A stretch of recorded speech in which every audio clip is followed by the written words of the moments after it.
not to be anticlimactic with our registrar, Missy Vera, if she could come to the podium.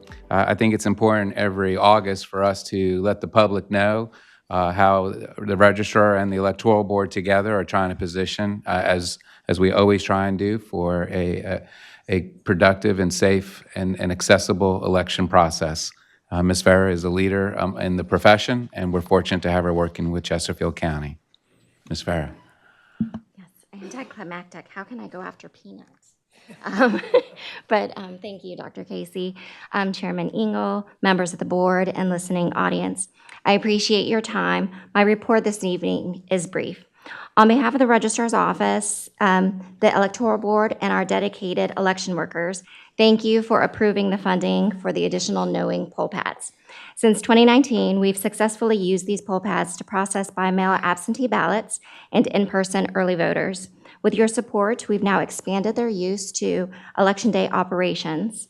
This enhancement streamlines the election builds for the poll pads, simplifies supply preparation and logistics, ensures continuity in training and user experience, and to mention a key feature, it allows the officers of election to scan a driver's license and a voter card, allowing for a faster check-in process.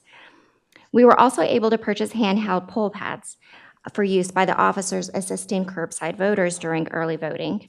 Previously, these officers had to make multiple trips inside and out of the precinct, checking in voters, verifying tickets, retrieving ballots, and inserting those ballots into the ballot scanners, leaving the workers exhausted. The handheld poll pad allows the officer to complete the check-in process curbside, improving efficiency and reducing that physical strain, hence the smiles on the faces you see on the screens there. They were very excited to have those out there. Though I have to say, even with the exhaustion, our officers are always joyful, no matter the curveballs we throw at them. Bottom line, this investment streamlines our process and enhances the voter experience. Now, on to a few call-outs for the upcoming election. As you know, we no longer plan for Election Day. We plan for election season, and it's fast approaching. Early voting begins in just 23 days on Friday, September 19, at Central Library, which is our primary early voting site. The additional 5 locations will open for early voting beginning Monday, October 20. One of these sites is LaPrade Library, which has been undergoing remodeling this year. While the full facility continues to be remodeled, the library's meeting room will be open to serve early voters only. Sample ballots and specific information on early voting hours at each site can be found by visiting our webpage or scanning the QR code on the screen. Election Day is Tuesday, November 4. Voting on Election Day means knowing your assigned polling location and voting there, not at an early voting site. And I'll close with these 3 action items for all listening. Be informed, know what is on the ballot, know when and where to vote. Be prepared. Ensure your registration is current and bring an acceptable ID to vote. And be engaged.